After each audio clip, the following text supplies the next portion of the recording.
Empezar agradeciendo la invitación de Jeff, de Marinelli, que me invitaron a participar de este evento tan importante para hablar de un tema que creo que es muy importante, como es el dolor crónico. Y mi tema está orientado hacia lo que es la psicoterapia, que yo sigo considerando es un aspecto muy importante en el cual requieren de capacitarse, entrenarse los psiquiatras. Creo que la esencia del psiquiatra se centra en la psicoterapia que hace, en la forma como se comunica, cómo se relaciona con su paciente y cómo va contribuyendo a que logre el cambio.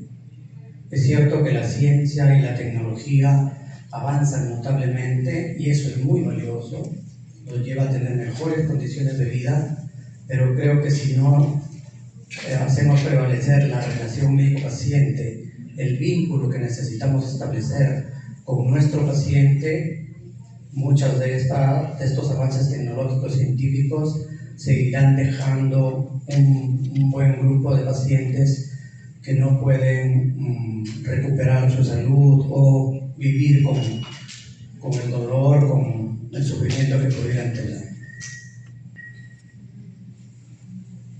Bueno, voy a hablar de las intervenciones psicoterapéuticas en dolor persistente más allá de los fármacos.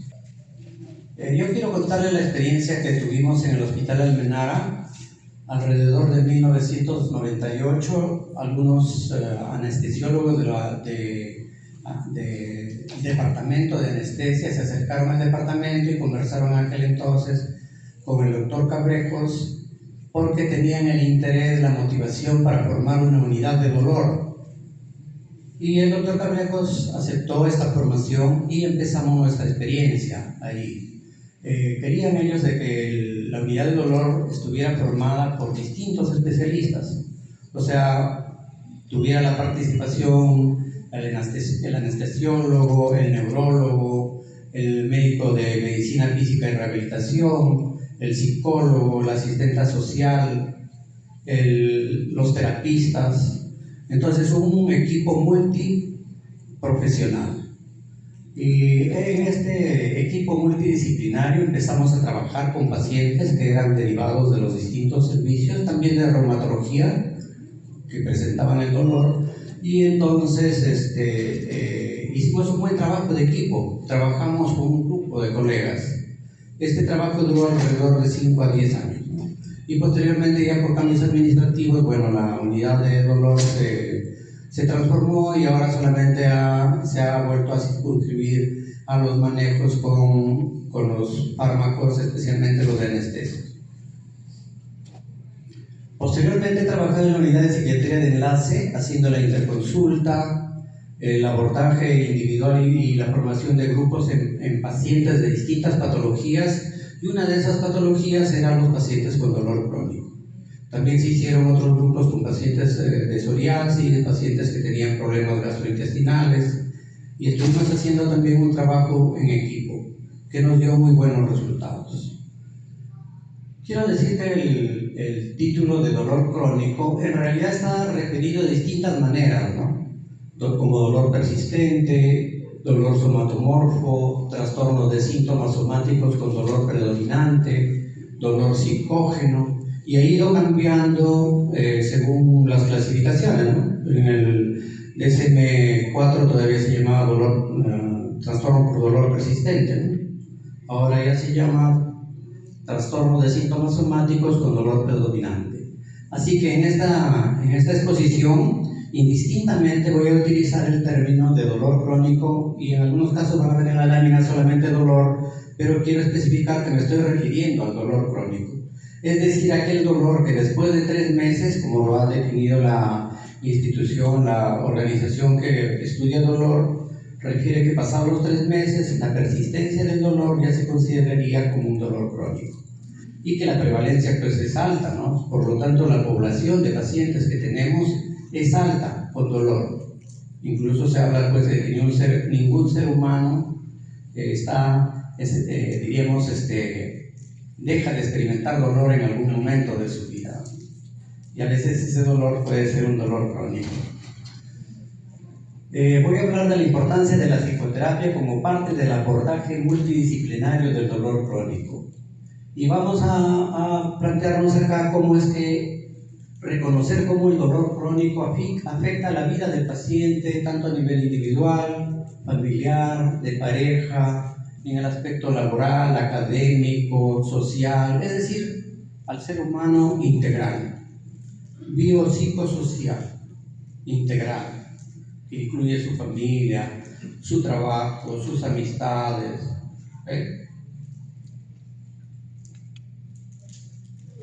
Decimos que el dolor crónico, por tratarse de una condición médica de larga duración, el dolor persistente altera la totalidad de la vida del paciente. Es decir, a nivel físico, como ya lo han explicado los anteriores expositores, a nivel fisiológico, químico, neuroquímico, de la actividad eléctrica, de los circuitos neurológicos, ¿no? A nivel psicológico y también a nivel relacional.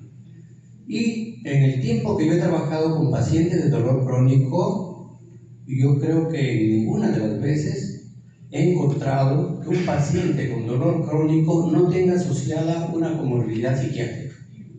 ¿Ya? Eso yo creo que es parte de mi experiencia. No sé hasta qué punto habrán estudios que pudieran demostrar eso, pero yo principalmente ahora voy a hablar de, diríamos, una psiquiatría basada en la experiencia, más que en la evidencia. Por lo tanto, no van a haber referencias bibliográficas, solamente de lo que hemos podido trabajar en estos grupos y en la práctica individual con los pacientes. Entonces, miren, es curioso, ¿no? Porque ningún paciente que estuviera sufriendo de dolor crónico no tenía asociada una comorbilidad médica.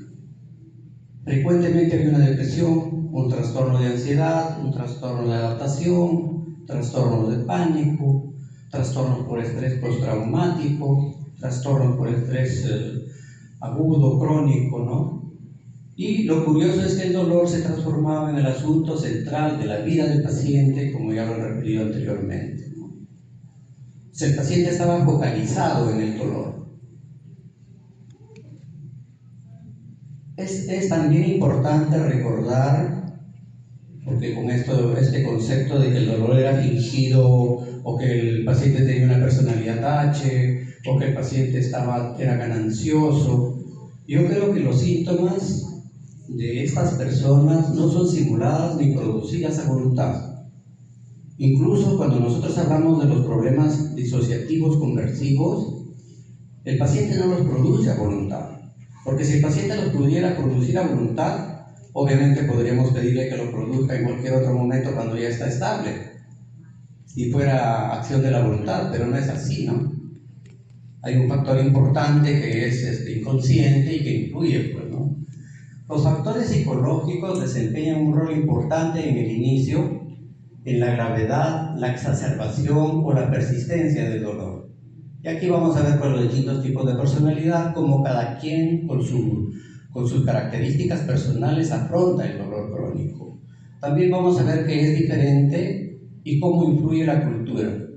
Es diferente, por ejemplo, que abordemos a un paciente que viene de los 4.000 metros de altura, a un paciente que pertenece a la costa de Lima, pertenece a la costa pues, de Piura, o que pertenece a la selva. Las formas como su cultura, cómo simboliza el dolor, son muy diferentes. Interviene la religión. A veces todavía en nuestros tiempos hay personas que piensan que la enfermedad y entre ello el dolor es un castigo, como etimológicamente lo decía, ¿no? Castigo también. Y el nivel socioeconómico también tiene una gran influencia. A veces pues la pobreza va a generar dolor, un dolor de otro tipo, un dolor emocional, un dolor de no tener que comer, un dolor de no poder tener ese día para darles el alimento a sus hijos, ¿no? Por lo que encontraremos que estos factores psicológicos, miren, personales y relacionales, van a influir sobre la evolución y el tratamiento del dolor. Por eso es que es tan importante el abordaje psicoterapéutico, porque nos va a permitir entonces influir en la evolución y la respuesta, sea psicofarmacológica, fisioterapéutica, los bloqueos que se hacen en anestesia, los protocolos que hacen en anestesia, la respuesta va a mejorar cuando nosotros lo abordamos a este paciente con psicoterapia.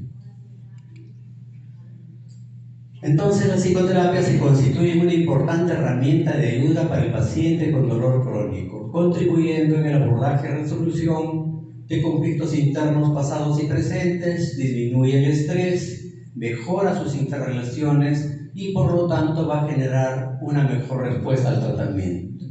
Y aquí quiero hacer un alcance que es muy importante.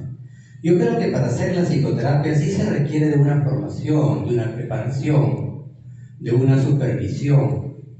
En estos tiempos que se difunden muchísimas escuelas y los colegas que están en formación son influidos por eso, a veces están estudiando una escuela, la otra escuela, y es difícil aprender algo si es que uno no se focaliza en entrenarse, aprender, supervisar, manejar sus propios conflictos a través de una sola escuela de psicoterapia. Esa sería una de mis recomendaciones para los psiquiatras jóvenes. Incluso en algunos casos en que el paciente se niega a tomar medicamentos, porque también los vamos a tener, la psicoterapia es una de las pocas formas de ayuda para el paciente. Recuerden que la psicoterapia se basa en la relación, en el vínculo que establece el terapeuta con el paciente, con el cliente, con el usuario, como quieren llamarle. Pero es esa relación, esa forma de comunicación que se establece la que ayuda a curar. También va a ser importante y de mucha ayuda la psicoterapia en aquellos casos en que ya quirúrgicamente, con los distintos tipos de intervenciones de anestesia o farmacológicamente, se dice que queda poco o nada por hacer, como por ejemplo la polineuropatía diabética, algunos casos de neuralgia del trigémino, el síndrome del dolor talámico, el dolor neuropático post-herpes zóster, la neuropatía alcohólica, que hemos tenido este tipo de pacientes en nuestro grupo de dolor. Entonces, como les decía, la formación psicoterapéutica empieza por un abordaje, y ese abordaje empieza con la entrevista. Entonces, la entrevista es muy importante, y para ello, como ya les he dicho, es necesario estar formado, tener información. ¿Qué es lo que va a hacer el psicoterapeuta? Va a promover un ambiente de respeto, de confianza, de protección y de tolerancia. Cuando hablamos de tolerancia es flexibilidad para aceptar las distintas formas de manifestar sus síntomas de las personas. No siempre lo van a manifestar como lo dice el libro, como nos enseñaron en un curso, o como lo espera el neurólogo, como lo dice el anestesiólogo o el reumatólogo. Entonces, es importante aceptar que el ser humano tiene sus distintas formas de mostrar sus síntomas, su enfermedad. En eso también van a influir pues, los aspectos sociales, culturales, de creencias, ¿no? El abordaje lo hacíamos de manera individual o grupal. Iba a depender principalmente de cómo evaluábamos a ese paciente, con qué historia clínica ya venía, con qué referencias, qué tratamientos podría haber estado recibiendo. Y en la primera entrevista vamos a propiciar que el paciente narre su dolencia con sus propias palabras. Que señale qué significa para él estar enfermo en este momento de su vida. Porque también en eso, en las distintas etapas de la vida, el dolor va a tener distintos significados. Y además va a frustrar de distintas maneras la presencia de un dolor crónico. Por ejemplo, será muy distinto si presenta pues, un estudiante que justo va a presentarse al examen de la universidad, ¿no? De admisión a la universidad. Será muy distinto el dolor crónico que empiece a presentar una señora que recién es mamá por primera vez, ¿no? O también es muy distinto el dolor que presente una persona que ya está en la tercera edad, ¿no? También le vamos a preguntar cómo afecta en sus diversos roles, o sea, qué implicancias está teniendo en la parte laboral, en la parte familiar, en la parte de pareja. Y se va a buscar especialmente generar confianza y mostrar empatía en esta primera entrevista. Señalando especialmente, hay que reforzar eso, en el proceso de formación como psicoterapeuta, obviamente vamos a enseñarle a mostrar empatía, a que estamos entendiendo la condición en la que se encuentra, que entendemos el sufrimiento que tiene, cómo le afecta la frustración de las limitaciones que le causa esta enfermedad del dolor crónico. Y generalmente en esta primera entrevista, antes de finalizar, es importante reforzar en el paciente, en el usuario, que al ya acudir a la primera cita está mostrando un interés. Está mostrando un interés para empezar a formar parte de ese equipo multidisciplinario que va a manejar el dolor crónico. Porque el paciente necesita saberse que él también necesita participar activamente del tratamiento que va a recibir para el dolor crónico. Recuerden que estos pacientes ya han pasado por distintos especialistas y han ido incluso a distintos servicios y a veces a distintos hospitales. Entonces, y el paciente está esperando de manera pasiva que se le dé una receta que le va a quitar el dolor, que se le dé una pastilla o que se le dé un esquema de terapia física. Entonces, cuando nosotros empezamos a invitarlo a que él forme parte del tratamiento y de la función que va a tener frente al dolor, su actitud cambia. Y vamos a felicitarlo por eso. En la primera entrevista también proponemos que señale o piense qué objetivos tiene a lograr con la psicoterapia, qué es lo que quiere lograr, qué es lo que quiere cambiar.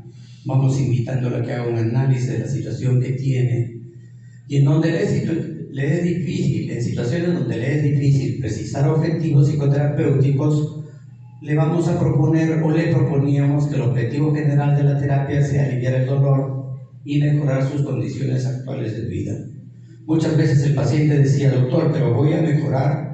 No lo sabemos, va a depender del trabajo que hagamos en equipo, va a depender de cómo usted se involucra y nosotros vamos a poner todo lo posible para que usted mejore.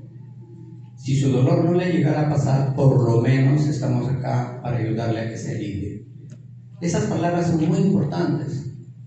Las palabras que diga el psicoterapeuta, el médico, en un ambiente de confianza, de respeto, van a tener mucha potencia para estimular la posibilidad de un cambio en ese paciente que está sufriendo. Obviamente desde la primera entrevista estaremos atentos a la comunicación, tanto a la comunicación verbal como a la comunicación no verbal. Vamos a escuchar o escuchábamos frases como este dolor no deja que me concentre, ha alterado mi vida, no puedo estudiar, no puedo hacer mis tareas, no puedo atender a mis pacientes.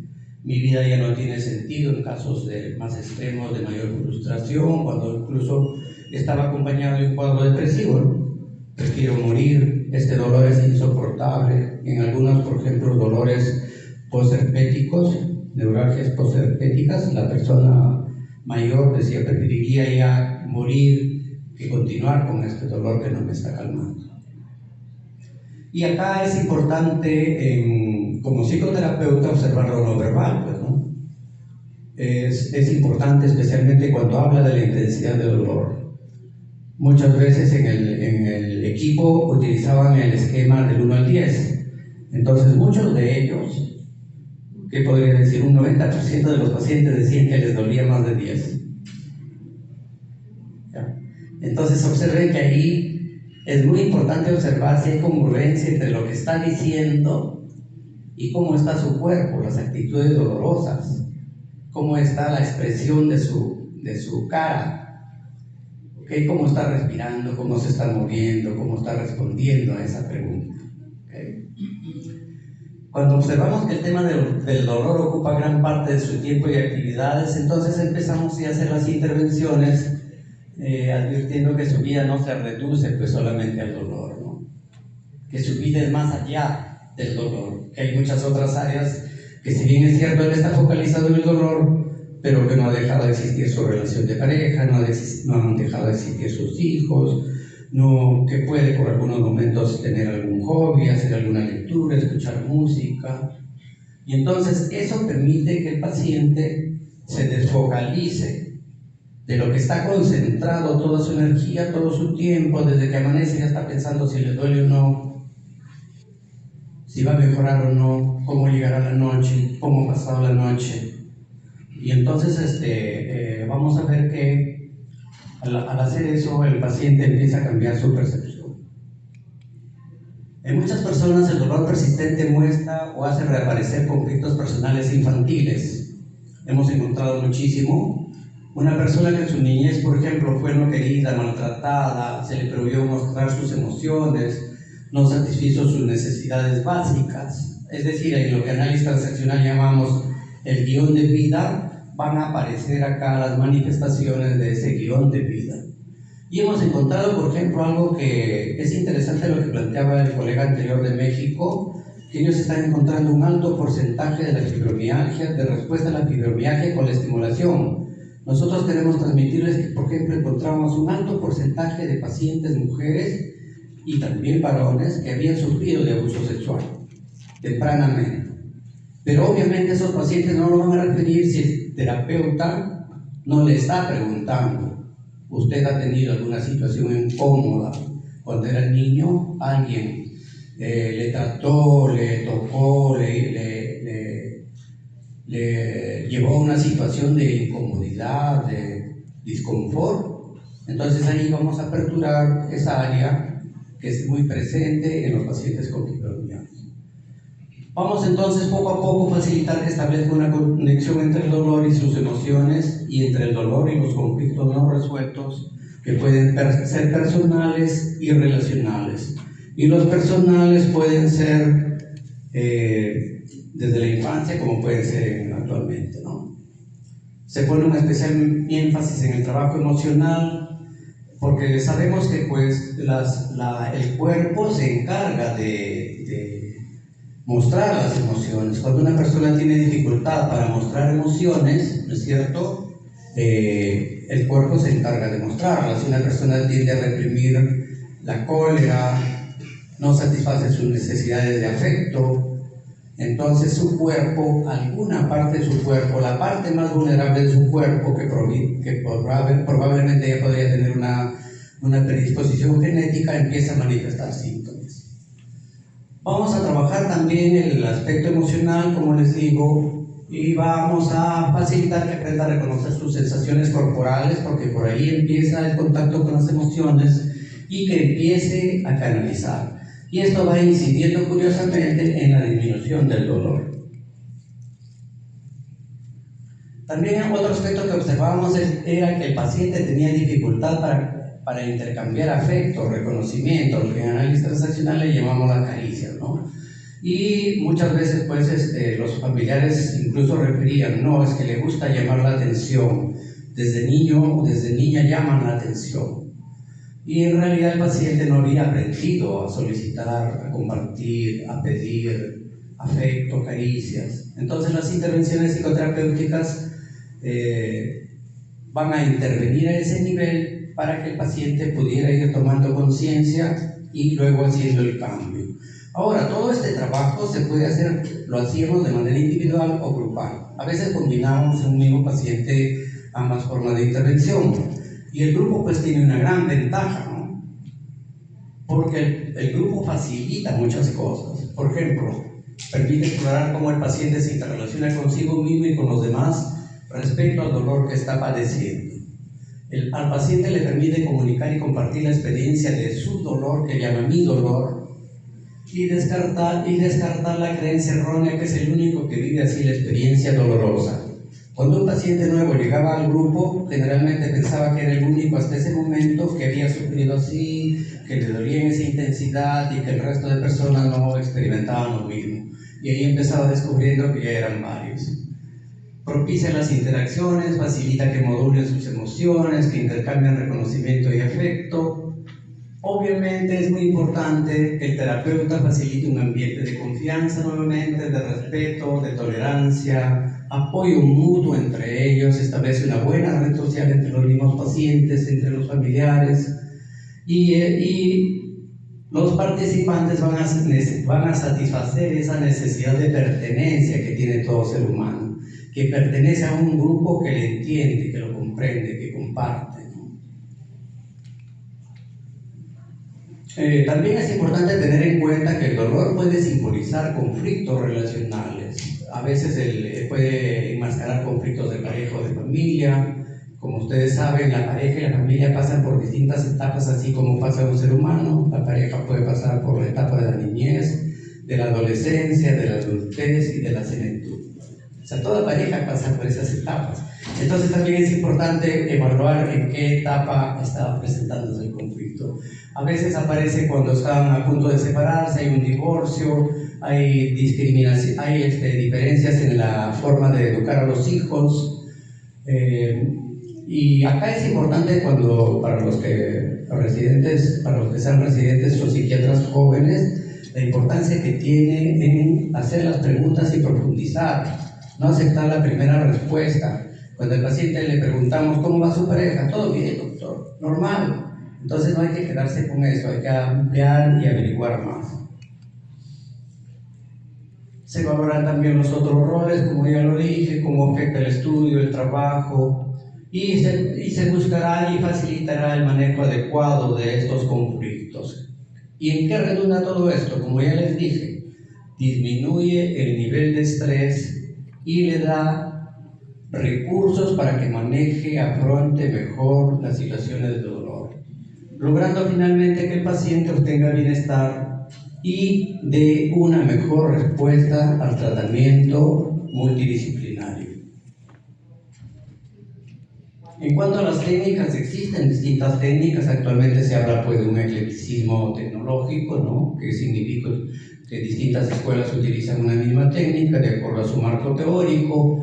Una técnica muy importante que tenemos en análisis transaccional es el empleo del lenguaje, que dice cómo lo dice, a veces cómo distorsiona el lenguaje, cómo hace generalizaciones, cómo omite información. También hay otra técnica que es hablar con el órgano afectado. La silla vacía, que es una técnica tomada de la Gestalt, las 3 sillas, la carta terapéutica, que es muy utilizada en la terapia de familia, el diario, que en terapia conductual le llaman el diario a bordo, técnicas hipnóticas para disminuir o amplificar y hacer un estado de disociación, que el dolor disminuya, técnicas de regresión y progresión en el tiempo, cómo era antes de que tenga el dolor, o si no, en progresión, cómo sería su vida si ella no tendría el dolor. Conclusiones. Entonces, quiero insistir en que conviene que se haga un abordaje integral multidisciplinario del dolor persistente.